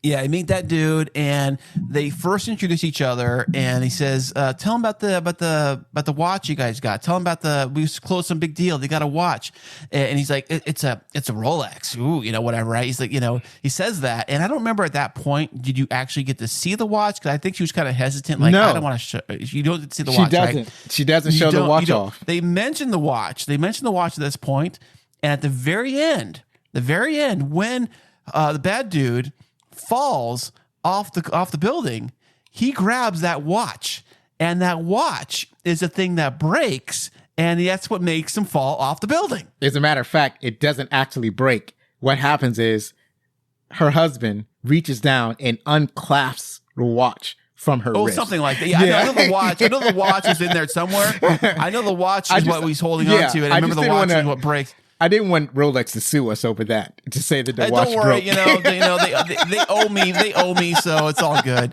But what's fascinating about it is that one of the things that you touched on, which is I absolutely love about this movie, is that it is absolutely filled with Chekhov's gun. So are you familiar with what a Chekhov gun is?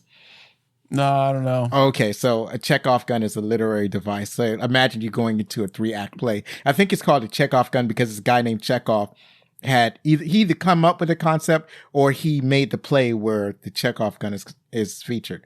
So imagine you go to a play, in the first act you see it's a living room and you see a shotgun on the mantle. In the second act, the play continues, the characters are carrying on or whatever, and there's a shotgun on the mantle. So what Chekhov gun says is that if there's a shotgun on the mantle in the first act and in the second act, then by the third act, somebody's got to use that gun. Like that gun is there for you just don't put stuff around for no reasons, right? Especially if it's like always in frame of the camera. Right. Like if the camera kind of like pans by that thing, kind of like, or maybe it's focusing on it, but then it focuses on the character behind him, or maybe the camera focuses the other way around. Right. I get that. I see what you're saying. Right. So that watch was supposed to be that's one of the Chekhov's guns, because they mention it and then they don't say anything about it again until the end of the movie when it is the thing that kills the villain. Yeah, that's why I've seen the movie a million times. I never even caught on to that until the last time I saw the movie. Right. And that's what threw me. It was like, no way. And I even screamed, like, that's the watch that they mentioned at the beginning. And I was like, because like, I always thought that like he falls off or like she this hasn't been moving in a while, but I think he grabs her or something, or he helps her and then he falls or something. But it didn't occur to me that it was related to that stupid watch that they got for their Christmas bonus or whatever. Right. And then the other thing was when Bruce Willis or John McClane takes off his shoes and he walks around barefoot. And that's when the action happened. That's the Chekhov's gun, because now he's running around barefoot. And they're going to use that. You figure they're going to use that at some point. And the point where they use it is when Hans tell the henchman to shoot the glass. Of course. He says something in German, but I'm not sure what it is. And I can't be certain because like the actor is not German. And so what happens is that the lines are probably broken German. Like, so it probably doesn't make sense to a German speaker what he says. But in the context of the movie, I think what he says is that this guy is barefoot. And then the henchman looks at him like confused. And then Down says, shoot the glass, right? And then the bad guy gets it and they both start shooting the glass. And then it cuts up his feet. So that's another one. That's some nasty stuff right there. I remember watching that and I watched him taking that glass out of his foot in the bathroom, in that bathroom scene. I was like, ugh. It'll be funny today in today's version of that. It would be a bunch of Legos on a wooden floor. Yeah, absolutely. Because the same, because it feels about the same, really. Right. Take glass a little more. Yeah, there's a couple more. I can't think of them right now, but there's a couple more that they kind of stuck in there that they kind of introduce in the beginning of the movie, and then by the end of the movie, it's it has an important part to play. Even the part where and I love this part where it's just the storytelling part. So when John McClane first comes into the building, and he's looking for his wife. He's looking for McClane, and he can't find her on the computer. That's a high-tech thing right there, man. Right. That thing is like... Especially for 1988. I know. I mean, I don't know if there's some buildings that still have that today. Do they even use it? I don't even know. I mean, they might have something like that. But normally what happens... No, actually, I don't even know. I couldn't even tell you. Like, I've had to go to apartments where I have to look up people's names, but it's never a touchscreen. It's always like physical buttons. So I don't know if I've ever seen anything like that in real life. But what I was trying to say is that he's looking for his wife, and he looks her up by her maiden name. And so he kind of gets upset about it. And then he goes and they have this big argument. And it's like his purpose was not to fight with her. The purpose of his visit was to try to reconcile with her. And instead he starts to fight. And so he fights with her over her not using her married name. And then at the end of the movie, after he's resolved everything and he's the big action hero, she says, oh, my name is McClane, right? So she claims the name after the situation is resolved. Well, what it is, it's like he's got to prove himself. He's got to prove himself as the hero. And once he's done that, then it's, it's all good. It's all funsies now. We get to go home and have Christmas and, yippee-ki-yay and all that great stuff, Right. Either that or he has to show like a little bit of reconciliation or whatever. But before you get into more of your favorite parts, let me ask you something. So when you watched this movie for the first time, how did it make you feel? What was the experience like? What was I was a kid. I was a kid when I saw it. And I think what I loved about the movie as a kid was this situation, because as a kid, I think I could relate, because it's that feeling of you're in a like say for example, have you ever been a kid when your parents leave and you're at the house by yourself and you have the whole house, you're in this big place all by yourself, it's just you, and you get into mischief and all the crazy stuff and stuff like that, almost like kind of like Home Alone, I guess, a little bit. But imagine if Home Alone and Die Hard made a movie together, like merged or something. Kind of the same thing. But it's I like the situation where you're thinking like it's isolated in one place, like being home alone. You're not like touring the world in different locations and different planets or that nonsense. You're in one different place. Everything's happening in that same place, different levels of that same place. And the fact that he's kind of hiding and trying to find out what's going on and killing bad guys at the same time. So I really, really enjoyed it as a kid. And I thought it was like a really fun movie. Even back then when I saw it, I think we saw it on VHS. We must have rented it when it came out, obviously. And we saw it on our little 19-inch, tube TV, and I was hooked. I loved it. I thought it was great. That's pretty awesome. I don't remember when I saw it. I want to say that I probably saw it in theaters because, as I mentioned earlier, I loved Moonlighting. I watched Moonlighting like as many episodes as I could, because you remember back in those days, once you missed the episode, it was gone. And it's like, you're just not going to see it unless you catch it on a rerun, which is kind of like tossing a coin. So I loved like Bruce Willis as an actor. And so when I saw the trailers of Die Hard, and Moonlighting was still going on. So he was still acting in Moonlighting. So I saw the trailers for Die Hard. And it's like, oh my God, this is amazing. And the shot that they use for the trailer is when he jumps off the roof and there's an explosion behind him. Yes. That's the most exciting thing that I've ever seen. And I was like, I have got to see this movie. And when I saw it, I was not disappointed. At the time, it felt like the perfect movie. Everything about it was perfect. The dialogue was perfect. The acting was perfect. The action was perfect. It was just a delight. It was well shot. It was well shot too. And I think that I wish I would have seen it in the movie theater. I didn't see any Die Hards in the movie theater. Now I think about it, I've seen them all on DVD or VHS or something. I've always seen them. I've never seen them actually, in the theater. And I just imagine the big screen, the big sound, and how awesome it would have been. So. Right. And the funny thing is that this is when movie theaters was just starting to understand how, like, why sound, like they started to pay attention to sound before Star Wars, because you're thinking, thanks George Lucas and Star Wars, movie theater sound was horrible. Like they it's not like it was bad because they were It was bad because they didn't pay attention to the sounds. Like, people are here to see a picture, so we're going to show them a picture, and that's all we need to take care of the projector. Was it one mono speaker back? Yeah, it was like a mono speaker. So it's like you're going to pay attention maybe to two, maybe stereo, maybe just two, maybe in the right, one right, one left, maybe right. It was probably just something on the right or on the left. And so basically, movie theater, it was just not something that theater owners really thought about. And so the story goes that I think actually it was during The Empire Strikes Back. Return of the Jedi.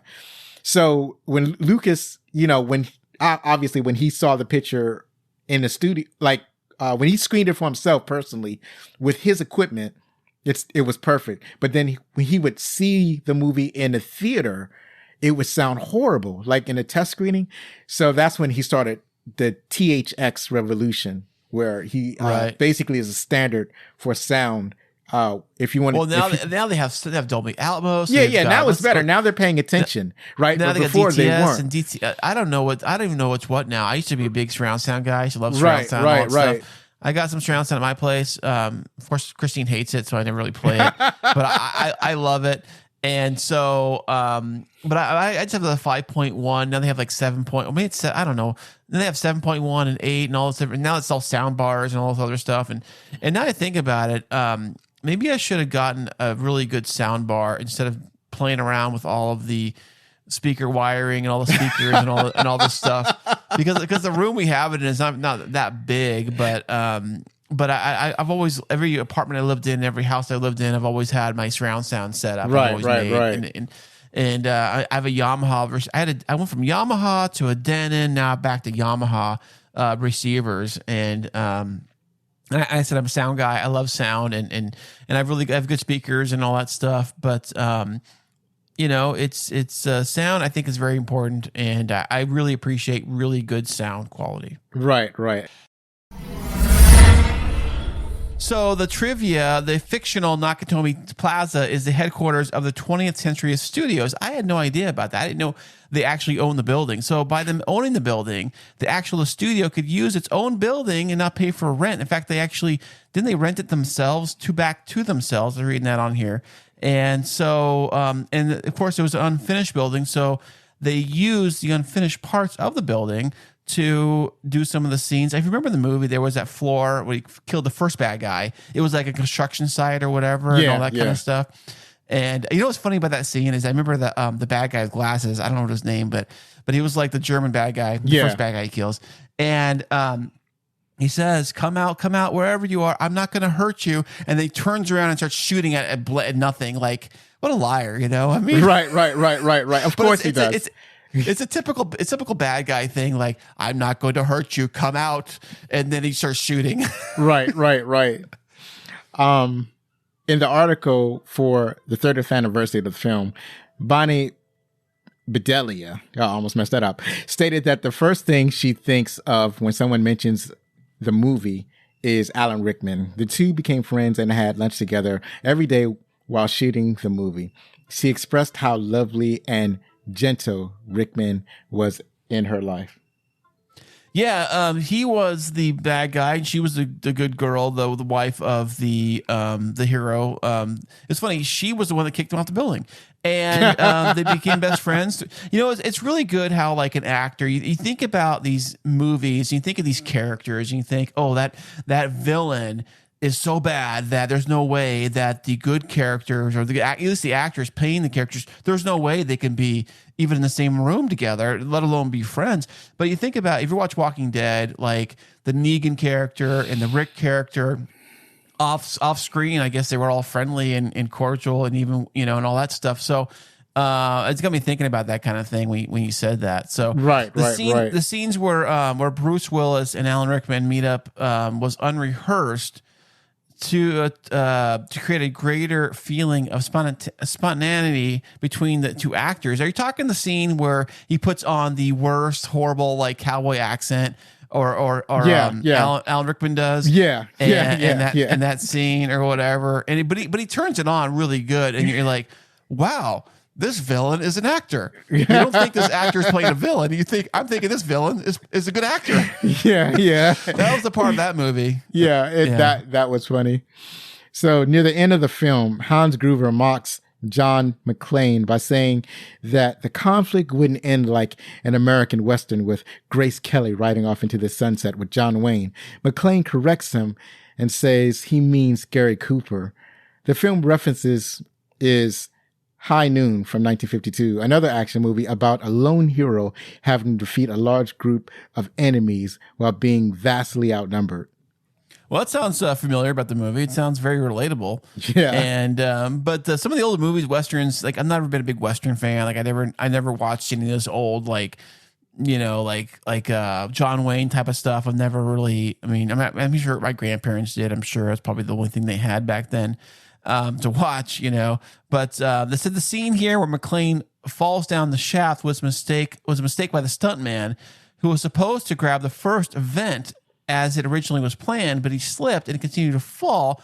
But the shot was used anyways, and I think it's a great shot. They edited it together in one to where McClane grabs the next vent and down as he falls. So I think it looked great. If you didn't write this down, or even nobody would even know that it wasn't part of the script. And there's a lot of movies like that where they have situations that happen by accident, but they use anyways because they are so good. So yeah, happy accidents. Which is how I podcast for the most part. That's right, how we do it. absolutely. The whole thing is a happy accident.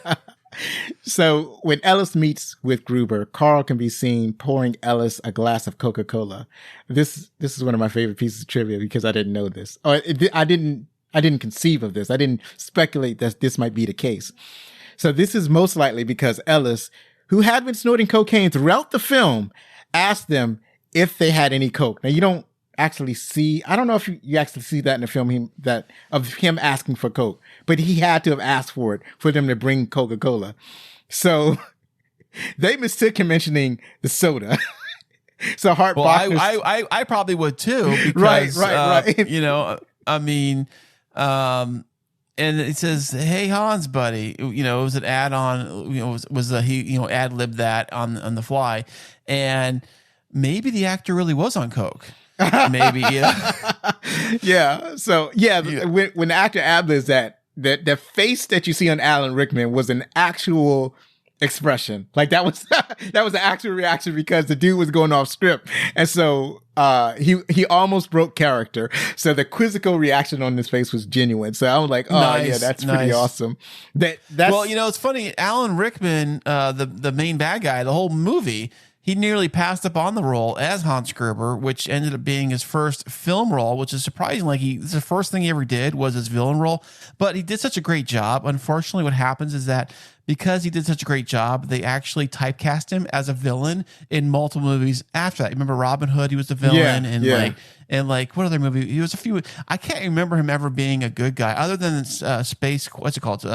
Space Quest or Galaxy Quest. Galaxy Quest. That's the only movie I can think of him being a kind of a good guy in that I can recall. I'm sure there's other movies he's been in, but it happens with a lot of actors is that they get typecast as that type of person, and it's hard for them to really do any other kind of role. Great example. Think of The Rock. The Rock plays The Rock in every movie he ever does. Right. Well, that's only lately. Like before, he was doing some experimental stuff, but then people just wanted The Rock, so that's when he started playing The Rock. But yeah, and another movie where I guess you could say he's kind of playing the good guy is the Harry Potter series. I think that he's a teacher. I never watched Harry Potter, but I get the feeling that he's kind of a good guy in that movie. Yeah. Okay. So on Alan Rickman's first day of shooting, speaking of him, he filmed a scene where Hans Gruber first runs into John McClane. He made a jump off the ledge about 3 feet high. He injured himself when he landed and damaged some cartilage in his knee. He was told by his doctor not to put any weight on that leg, and he has had to use crutches for a week. For the rest of the scene where Gruber is standing and talking to McClane, Rickman is standing on one leg for the entire time, and he has a leg brace under his pants. I didn't know, couldn't tell that he was just standing on one leg. That part where the two guys are talking to each other, standing on one leg. That's amazing. With camera angles and that, it's no big deal. It's almost like me right here. We see each other on video. You don't know I'm not wearing pants, but yeah, I'm right here. So I'm saying, like, whatever the camera, when I was at Universal Studios a couple of years ago with my kids, and we did the backlot tour. And remember, one of the things they were saying throughout the video and the presentations, we're going around seeing all the different lot scenes. They kept saying is that, like, because some of the lots you see the face of the building, but the back is just like braces. There's like nothing there and stuff. And they say they only make and only show you what the camera sees is the only thing they actually build and create. Right. Everything else, just nothing behind it. So it says here, for the blue screen that was used for the infamous scene of Gruber's death, Rickman was to be dropped 40 feet or 12 meters and was let go sooner than expected, which caused that shocking look in his face when you see him fall down. And I'm assuming he landed on some kind of like bungee, some kind of like trampoline thing or something. He probably or whatever on the blue screen thing. So it's funny. I think I can't remember up until this point any movie shooting a falling scene like that. In that way, it was so well done because I mean, when you watch it and as he's falling, you see debris and see lights, you see things kind of flickering below and past him. To think that, like, this looks pretty damn real. Right. Even today, even the last time I watched it, I'm like, that fall scene, it looks pretty real. He didn't fall, but you're like, is that a wire? Like, how did they do it? Because it looks pretty damn real. So yeah, he probably fell on a mattress or something. But the thing is that he didn't know that he was going to drop. So his facial expression he should have known. It's in the script. If you read the script, Well, it's like when you holding on to somebody and it's like, okay, I'm going to let you go on 3. And they say and 1 and 2. Let go. Right? Because it's like you're trying to get yourself ready for it. You want to act, but you want to get ready for it. So that's what you do when your kid's standing on the edge of the pool and you're about to jump in. Like, I'm counting, and you just give him a shove. Right. That's exactly right. That is exactly right. So yeah, and so that's one of my favorite pieces of trivia in all of film. So lastly, when John McClane runs through the glass shards with his quote unquote bare feet, after Hans has his men shoot out the glass partitions in the computer room, Bruce Willis is wearing a special rubber shoes designed to look like his own bare feet. It's One like can socks, see right? this if looking closely, as his feet appear quite unnaturally large in some of these crucial barefoot scenes. I never noticed it. I never noticed. Okay. If you're running around barefoot, this is for someone who walks barefoot a lot around the house and stuff. If you walk around barefoot, especially in a heated situation like that, where you're jumping, running, you're putting you're all sweaty, and you're picking up things, your feet might swell. I would think maybe from like all of like the exertion you put on your feet. So I can see very possibly that it might look a little swollen, no matter even if you weren't wearing these special shoe sock things. I don't know, but it's very interesting because like you do see him kind of like standing there, the glasses right there. And I don't know if they use fake glass or plastic or how they if it's rubber. I don't know how technical they were back then. Based on their budget, maybe they use real glass. I don't know. Instead of going to a department and making fake things. But that was probably the worst scenes in the movie, I would say, when he's pulling the glass out of his feet. And all that stuff. That's something that I think when the first time I saw it as a kid, even I remember I was like cringing because I know what it's like to step on something. Because even back then, I would step on nails and sharp objects going to your feet and bleeding. You get the shots and all that stuff. I know what that felt like, so I could relate to that scene. So, all right. So what else we got? All right. So let's head over to the Critics' Thoughts. Just a couple of things to talk about. The critics gave it a 94. The audience has a 94. It's like, this is, like I said, nearly a perfect movie. And on Rotten Tomatoes and IMDb reviews, it has 8.2 out of 10. So just let us know what the first couple of critics said. Oh, it said David Hogan from Hogan Reviews in the UK. So he's from the UK. Does this vote really count? I don't know. So he says Die Hard still holds up and is understatement of charismatic protagonist and antagonist, great action set pieces, well paced, and a top class finale. It is no wonder so many other films and TV series continue to do a quote unquote Die Hard, do it like Die Hard, and it's still hard to top. Kevin Thomas of the LA Times, ironically, the movie was themed and filmed in LA. Has a grand flourish of cinematic techniques. It is awesome as a human drama and is distinguished and silly, which does have some humor parts, like the time if you remember the scene where the Asian bad guy reaches in behind the counter to grab the snack, the candy bar to snack on some snacks while he's trying to shoot up the police as they're coming in. Right. It's got a lot of mindless depiction of carnage in an epic scale. So I think it's great. It's a great movie. Right. So Andrew Collins from Empire Magazine wrote, the very pinnacle of the 80s action movie. And if it's not the greatest action movie ever made, then it's damn close then. And I agree with that wholeheartedly.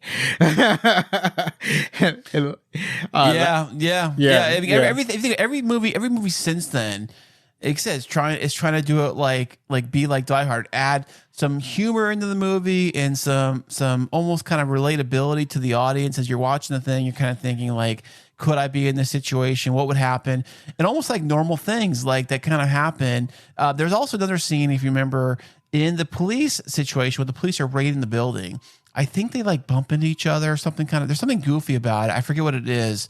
It's very slight. It happens for like a split second. You may probably miss it. But I remember in the documentary I watched, they brought that up. Just kind of like these goofy little like not so perfect things that kind of happen in the movie, which kind of makes it feels more realistic, I guess. That's the point I'm saying. It makes it all feel, it almost before that whole shaky cam was a thing. Remember shaky cam? Yeah. Everything was shaky cam to make it feel like it's this guerrilla style, like it happening live, like it's filmed like really there.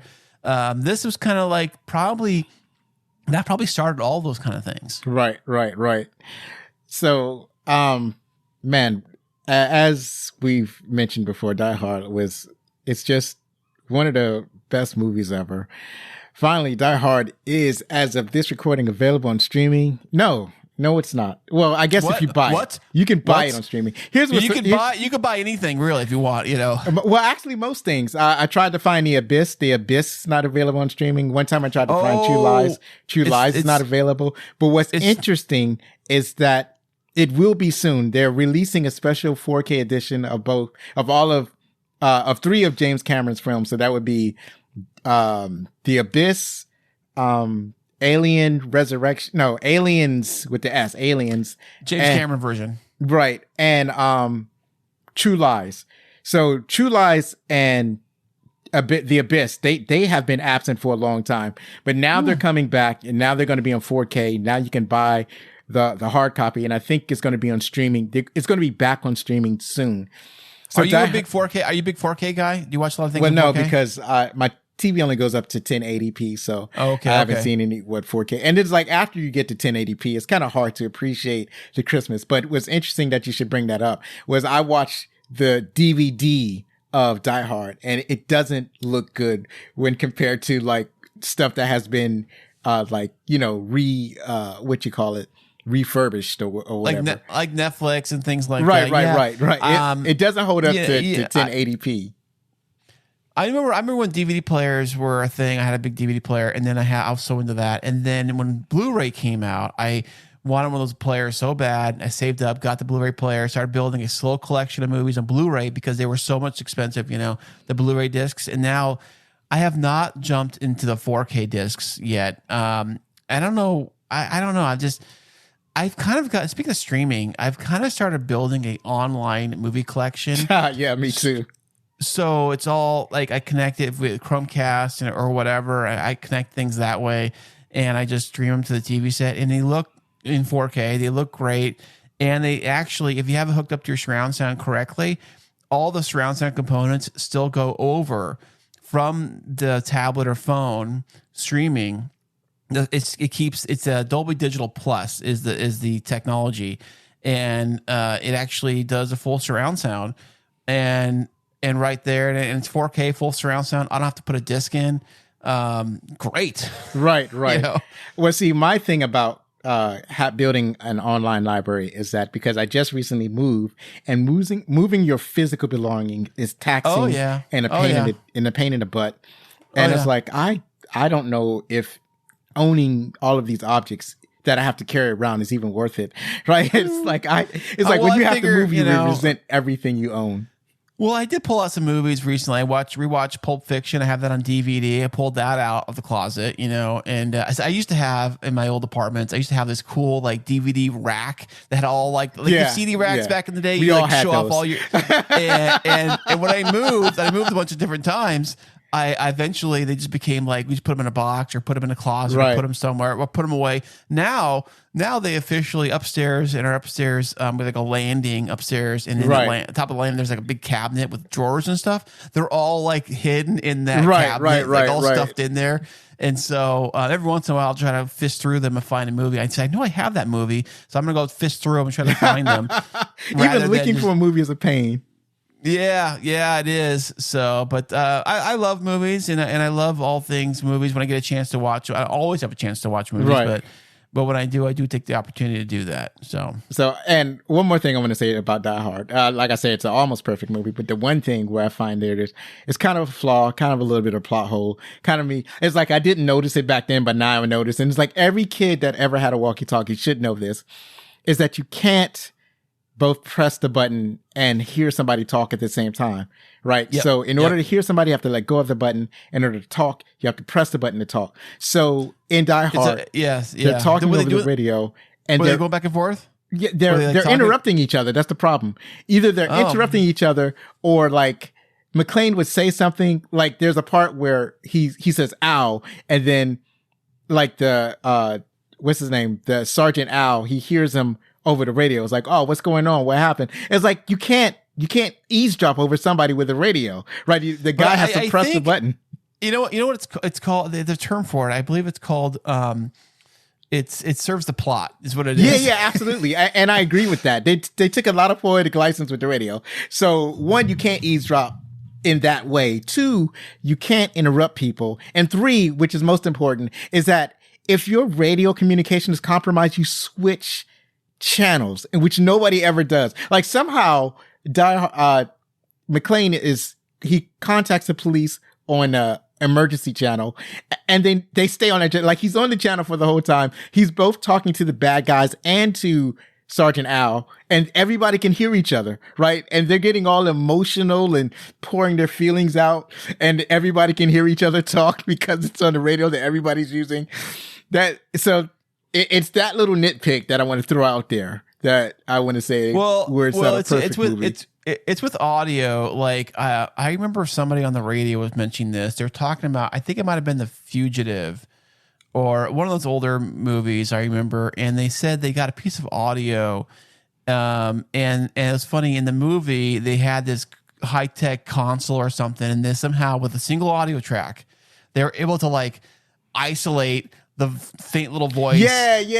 They're isolating the train sound or something like that. And they figure out that he's in Chicago because they can hear the train. Or something like that. Yeah. And literally, if it's all one track, you can't really do that. Right. Yeah. Things like that. If you know how to work with audio, you really understand that kind of stuff. Right. Or it gets me is like, if you look on the video version of that, some of these older movies will have the grainiest pixelated surveillance video. Yeah. And they like somehow magically like fix the pixels. You can see the person's face and like what book they're holding or whatever. Yeah, they can read the title of the book. They can read the text of the book they're holding, even though it's originally pixelated. But see, and something like that was made popular with CSI. I can see that being possible in a sci-fi movie, but when you do in current times, it's impossible. Like when you blow up a pixel, it's still a pixel. It's just going to be like a giant pixel. There's AI tools today. Like I've used, there's a couple apps that I have. There's one, I think it's it basically it takes your photo and kind of does that, makes it look, it takes it pixelated and makes it look, it's all based on AI. Right. I took an old photo of myself. I threw it in there, and it just kind of made my nose look weird, and it made my lips look weird. Yeah. It was like, yeah, everything looks kind of clean, but it's a weird look. It doesn't look like me. Now it looks like somebody. I look like somebody else. Right. Yeah. What the tool is doing is that it's looking at the pixel and it's guessing where the lines might go.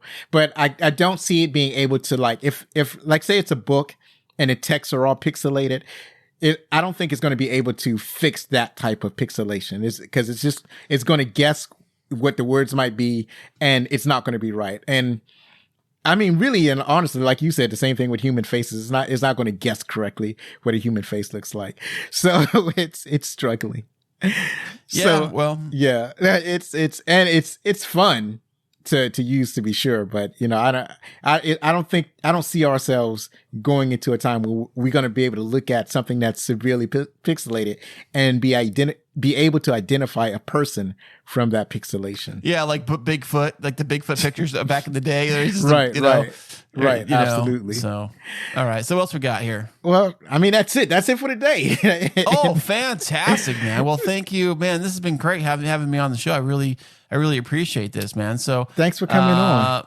Yeah, man. So it says here in the show notes, additional plugs. Well, I'm going to plug you. All right. Well, thank you. Thanks. I appreciate that. As a matter of fact, as for me, we'll be back in a fortnight and with another movie from yesteryear. You can follow us on all the socials: Twitter, TikTok, Blue Sky, Facebook, Instagram, or Threads. All of that's under @BacklickCinema.